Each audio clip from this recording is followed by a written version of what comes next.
اللہ الرحمن الرحیم۔ شیطان کے 10 راستے۔ ایک دانا نے کہا کہ میں نے بہت غور و فکر کیا کہ شیطان انسان کی طرف کس راستے سے آتا ہے، تو معلوم ہوا کہ 10 راستوں سے آتا ہے۔ نمبر 1، وہ حرص اور بدگمانی سے آتا ہے۔ چنانچہ میں نے توکل اور قناعت سے اس کا مقابلہ کیا اور اس کی دلیل مجھے کتاب اللہ سے ملی۔ اللہ تعالیٰ کا فرمان ہے کہ روئے زمین پر تمام جانداروں کا رزق اللہ تعالیٰ کے ذمہ ہے، اور اس طرح میں نے اسے شکست دی۔ نمبر 2، وہ زندگی اور لمبی امیدوں کے راستے سے آتا ہے۔ تو میں نے اچانک موت آ جانے کے خوف سے اس کا مقابلہ کیا، تو اس کی تائید مجھے اللہ تعالیٰ کے اسی فرمان سے ملی کہ کوئی ذی روح نہیں جانتا کہ وہ کون سی زمین پر مرے گا، اور اسی طرح میں نے اسے یہاں بھی شکست دی۔ نمبر 3، شیطان راحت طلبی اور نعمت طلبی کے راستے سے آتا ہے۔ چنانچہ میں نے نعمتوں سے کنارہ کشی کی اور سخت حساب سے اس کا مقابلہ کیا۔ اس کی تائید مجھے اللہ تعالیٰ کے اس فرمان سے ملی، انہیں چھوڑ دیجیے تاکہ وہ کھا پی لیں۔ اس طرح میں نے اس سے بھی شکست دی۔ نمبر 4، وہ خود پسندی کے راستے سے آتا ہے۔ چنانچہ میں نے عاقبت کے خوف سے اس کا مقابلہ کیا۔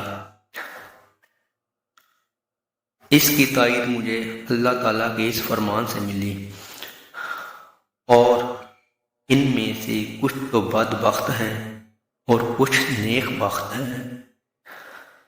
یہ اللہ تعالیٰ کا فرمان ہے۔ چنانچہ میں نے اس طرح اس کو شکست دی۔ وہ دوستوں سے بے رخی اور ان کی عزت نہ کرنے کے راستے سے بھی آتا ہے۔ چنانچہ میں نے دوستی کی عزت و عظمت کا حق ادا کر کے اس کا مقابلہ کیا۔ اس کی تائید مجھے اللہ کے اس فرمان سے ملی، اور اللہ کے لیے ہی عزت اور اس کے رسولوں اور مومنوں کے لیے یہاں بھی میں نے اسے شکست دی۔ نمبر 6، وہ حسد کے راستے آتا ہے۔ چنانچہ میں نے مخلوق کے ساتھ اللہ تعالیٰ کے عدل و تقسیم سے اس کا مقابلہ کیا۔ اس کی تائید مجھے اس آیات نمبر 3 سے ملی، ہم نے دنیاوی زندگی میں اس کی تقسیم کر دیا، یوں میں نے اس سے شکست دی۔ نمبر 7، وہ ریاکاری اور لوگوں کی تعریف کے راستے سے آتا ہے۔ چنانچہ میں نے اخلاق کے ذریعے اس کا مقابلہ کیا۔ اس کی تائید مجھے اس آیات سے ملی، پس جو شخص اللہ تعالیٰ سے ملاقات کی امید رکھتا ہے اور وہ نیک عمل کرتا ہے اور اللہ کی عبادت میں کسی کو شریک نہیں کرتا، یہ اللہ کا فرمان ہے، تو یہاں بھی اسے شکست ہوئی۔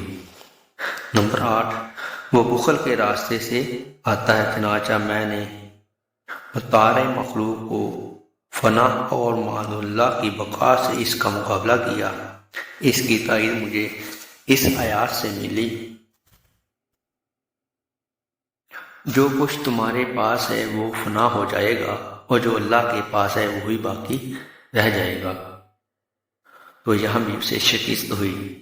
نمبر 9، وہ تکبر کی وجہ سے آتا ہے۔ تو میں نے تواضع سے اس کا مقابلہ کیا اور شہادت باری تعالیٰ کہ اے لوگو، ہم نے تمہیں ایک مذکر اور ایک مؤنث سے پیدا کیا اور انہیں مختلف خاندانوں اور قبائل میں تقسیم کیا تاکہ پہچان سکو، بے شک اللہ کے نزدیک متقی ہی مکرم و عزت والا ہے۔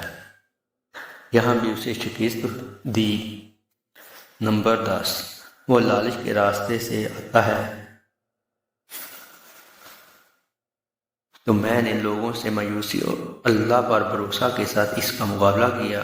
اللہ تعالیٰ فرماتا ہے کہ جو شخص اللہ سے ڈرتا ہے، اللہ تعالیٰ کی نجات کا راستہ نکال دیتے ہیں، اور وہاں سے رزق عطا ہوتا ہے جہاں سے وہ گمان بھی نہیں کر سکتا، تو یہاں بھی اسے شکست ہوئی۔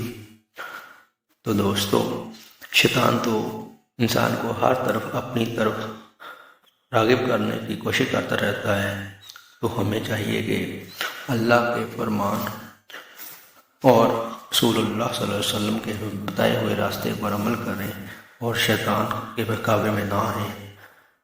آمین ثم آمین۔